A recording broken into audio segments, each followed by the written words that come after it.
Jill Biden will make her first campaign visit in South Carolina. That'll be in Columbia. Our Mary Green will be there to report what happens.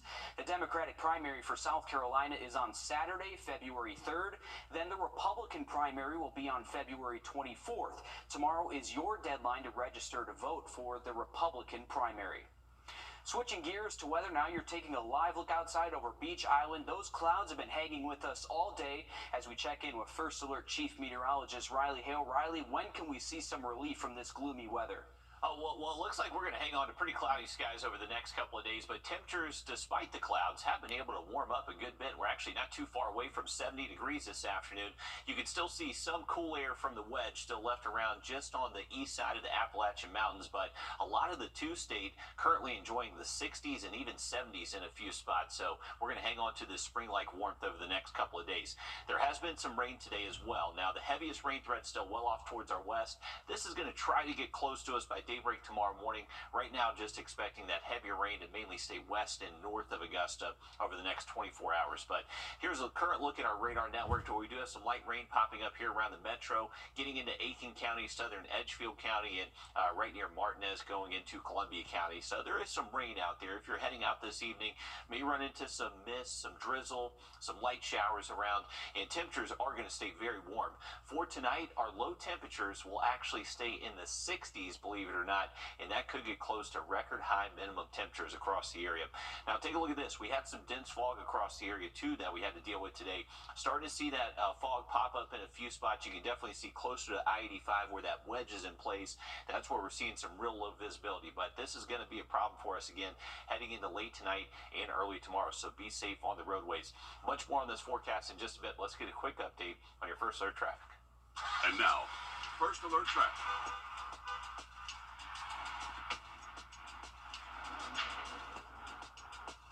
All right, here's a current look down I-20 just outside of our building. Eastbound lane looking okay, not too congested, and westbound coming into Georgia here also moving smoothly. Going out to Grovetown next, looking at Lewiston Road. Right now just looking at our steady stream of traffic coming off the interstate, but right now Lewiston Road doesn't look too backed up at the moment.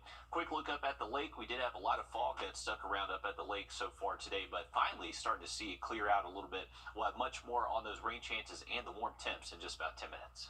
Thanks, Riley. Governor Henry McMaster will lay out his outlook for the year ahead in South Carolina tonight. The governor is set to deliver his annual State of the State address to South Carolinians in Columbia. Our State House reporter Mary Green explains what we can expect McMaster to detail tonight. In addition to directly addressing South Carolinians, Governor McMaster delivers his State of the State speech to a joint session of the General Assembly.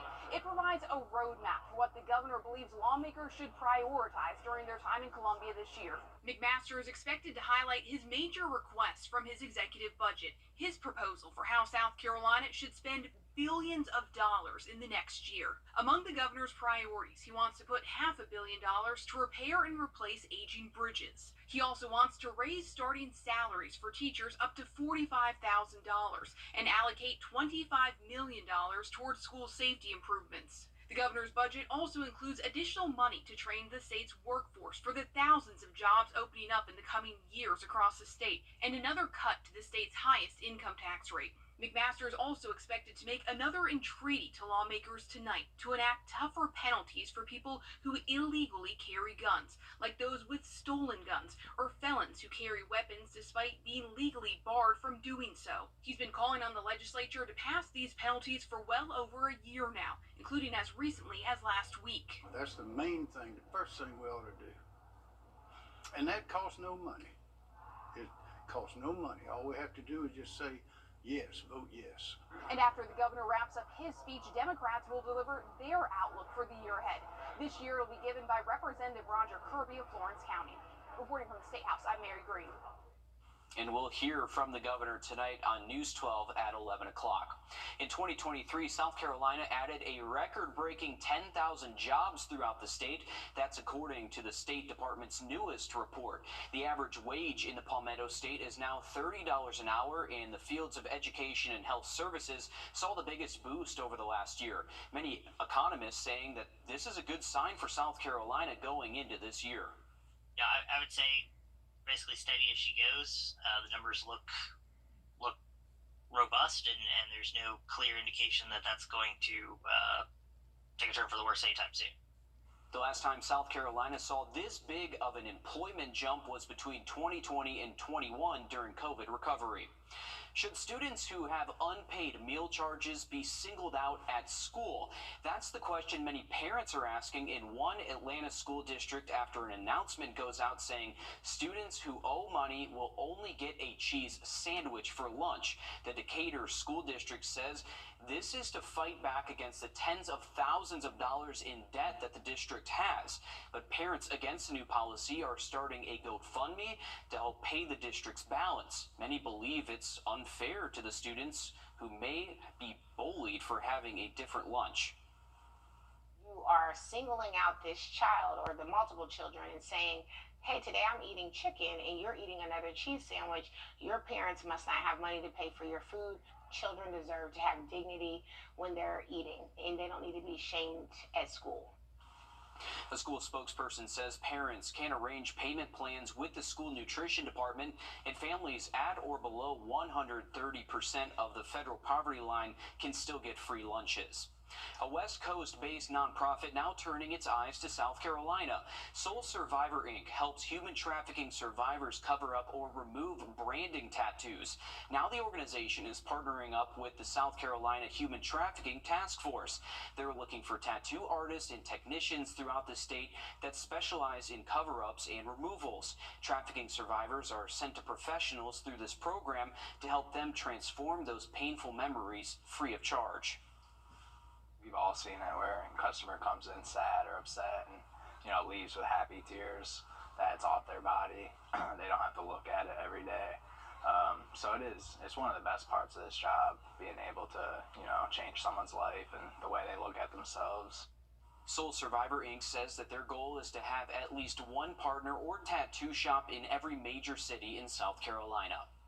You're taking a live look now over Hartsfield-Jackson International Airport in Atlanta. Hard to see anything with that fog going on there, but just a few days ago, there was an emergency on the tarmac when a Delta flight leaving for El Dorado lost a piece of its landing gear on takeoff. Delta 982, this is the aircraft looking at you. One of your nose tires just came off. It just rolled off the runway behind you. Now, we saw that tire roll off the runway to the south. It looks like it went off the runway, probably down the bank down there. Not an ideal situation there. Thankfully, nobody was injured. The Boeing 757 turned around and all passengers were rerouted onto different planes for their trips. The FAA is investigating what happened.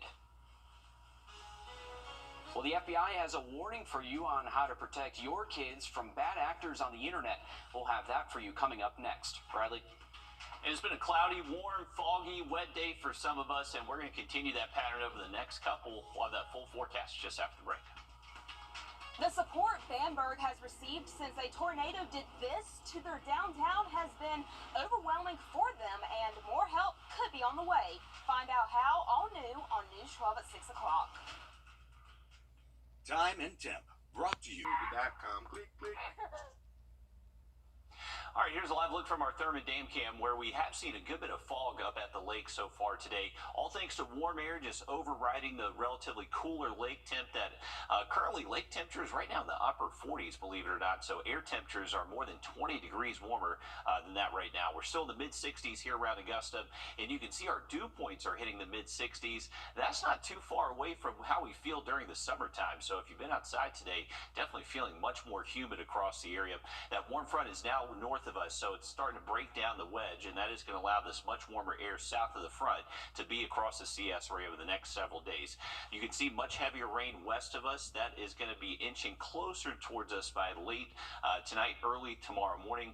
Right now, it looks like if we do see heavy rain from it, would be the western and northern CS area. The rain we're going to deal with this evening into early tonight will be very hit or miss, and on the lighter side, you can see our radar here picking up on just some light rain right near the Savannah River here in Augusta. this. So there's some showers around. If you're stepping out this evening, not a bad idea to have the umbrella close by. But as far as measurable rainfall, looks to be minimal, but we'll keep just those low end rain chances through this evening.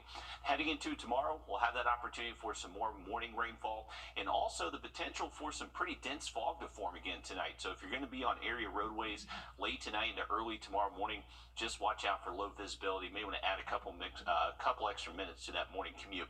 There'll be a few hit or miss showers, maybe a downpour, a little bit steadier rain at times for the first half of our Thursday.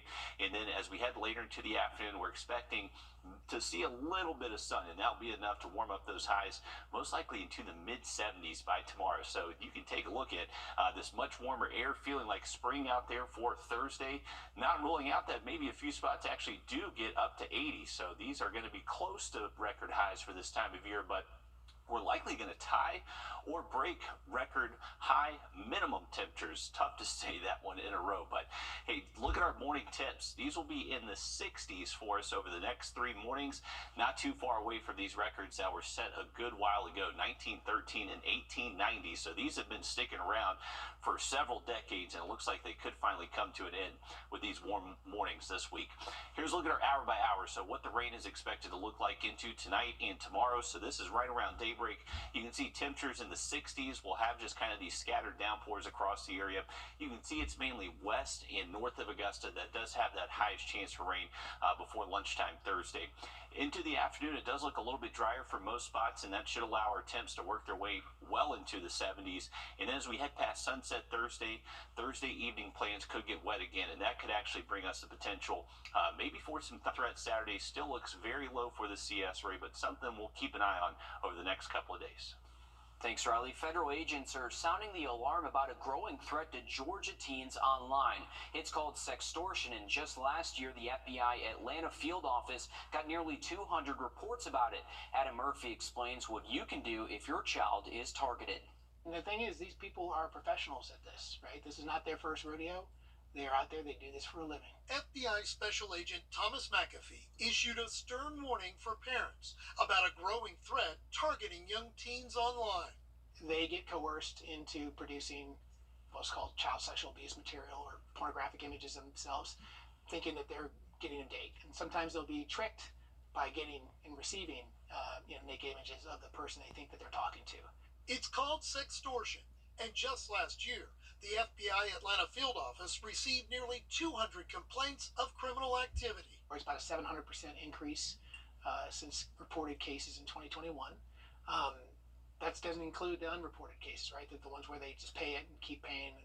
The victims are typically boys between the ages of 14 to 17, and offenders oftentimes live overseas and are motivated by financial gain. And then once they send that picture, then you better pay me $50, $100 in Apple gift card or Target gift card or some other form, Cash App, things like that. Or I'm going to send this image to all your friends on your distro list. Here's what you should do if your child becomes a victim. Don't send any money. Stop responding to the offender and report the information to the FBI. Should your child's account be private? Yeah, it should. Should you be a monitor over your child's account? Absolutely. You have to be more engaged as a parent to prevent these types of events from happening. Breaking news live at 5 North Augusta Public Safety. Want you to keep an eye out for this runaway teen. 14-year-old Zayakara Hinson was last seen at her home off West 5 Notch Road on Monday. She might be in the area of Cameron Cove. She was last seen wearing a long-sleeve white shirt and red and blue pajama pants. If you know anything about where she could be, call law enforcement. Well, it's not just the Masters tournament that golf fans are counting down to. Just ahead, how Harbortown Golf Links is getting ready for the RBC Heritage. Wrdw. Come on in to Davis Appliance and Furniture, where you can find the best deals in town. It's tax time, so when that refund comes in, it's the perfect time to get the furniture you've always wanted. For the brands you trust at the lowest prices, visit us at Davis Appliance and Furniture. Come on in to Davis Appliance and Furniture, where you can find the best deals in town. It's tax time, so when that refund comes in, it's the perfect time to get the appliances you've always wanted. For the brands you trust at the lowest prices, visit us at Davis Appliance and Furniture. The Masters tournament is just 3 months away, and right after that is the RBC Heritage in Hilton Head. Just like the Masters for Augusta, the Heritage is one of Hilton Head Island's largest events of the year, attracting people from across the world. Tyler Mannion shows us how the course is preparing. There's really only one way to get around these 18 holes. But there's a lot more than one thing to stop and see. We fill it in every year, and the first winner in 1969 was Mr. Arnold Palmer. It's one of the most iconic holes in all of golf. On this stylish plaid golf cart, tournament director Steve Wilmot shows us around Harbor Town, which looks a whole lot different now than it will in 3 months. We have bleachers and skyboxes, as well as the TV tower. Before the week of April 15th, there's a lot of work to be done. It's a hectic next 3 months, but it's an exciting one and hopefully an extremely rewarding one as well. He says the planning gets taken care of in the summer, so now it's into the logistics of setup. We get into fulfillment, we get into the build, we get into executing the plan, and that's it's fun to see that come together. Every detail matters as this course gets turned upside down. Yeah, quite different when the tournament comes. Griff Rudolph tells me he's worked here for 5 years, not just for the tournament, but year-round. That one famous week in April, though, stands out every time. It's quite crowded up here for the Heritage, so it's a big party and everybody has a good time. Cruising around Monday, the atmosphere couldn't be more opposite, but those crowds are crucial as the Heritage Classic Foundation puts money spent at the tournament to local charities. You know, in 2023, last year, we've facilitated just south of $3 million and in excess of $53 million since 87 of the Heritage Classic Foundation. Masters Week begins April 8th, just 75 days away, and then the RBC Heritage is the week after that, so not long at all now. In entertainment news, a South Carolina actress is among those nominated for the Oscars. Danielle Brooks is nominated for Best Actress in a Supporting Role for her character Sophia in the movie The Color Purple. Brooks grew up in South Carolina's upstate before studying at Juilliard. Now, she's also a Broadway performer. She recently took a trip to her hometown in Simpsonville where she hosted a private screening of her movie. And gone, Senior Ricky Hill. And a movie partially filmed in our area, currently the #1 movie on Netflix. The Hill has seen shot at Lake Olmsted Stadium and many local stars as extras. The film follows the story of Ricky Hill and his journey in professional baseball with a degenerative disease. The movie was filmed here in 2021. Riley? Well, for the weekend, if you're trying to make outdoor plans, looking a little bit wet Saturday and still keeping the chance for some rain Sunday morning. But Sunday afternoon, it does finally dry out for us. Now look at that 7-day just after the break. Click, click.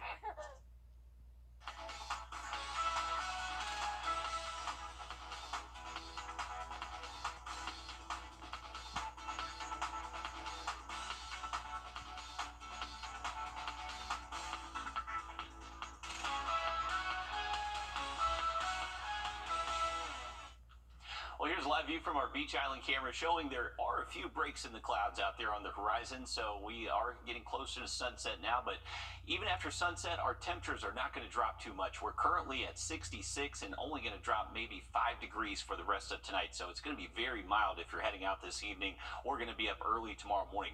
You can see this wall of rainfall traveling across Alabama, Mississippi, now approaching northern and western Georgia. This is going to get close to us by tomorrow morning. It looks like the heaviest rain is going to stay west and north of Augusta, but up towards the lake could be a very wet start to the day. Now, here's a current look at our radar network where we're keeping an eye on just a very light shower between Augusta and Aiken traveling down Jefferson Davis Highway. So once again, if you're heading out this evening, it's going to be mild, maybe a few raindrops out there, and also watch out for some dense fog, especially out at the bus stop early tomorrow morning. The kiddos, make sure they're staying safe and being visible. May want to have a light with them. Tomorrow afternoon, we're expecting those highs to be even warmer, most likely mid-70s. Not a bad idea to have the umbrella in the backpack again tomorrow and Friday. Into the weekend, more storms Saturday. All right, thanks, Riley. Stick with us. We have more news, weather, and sports coming up after a short break as News 12 Live at 5 continues. The AFC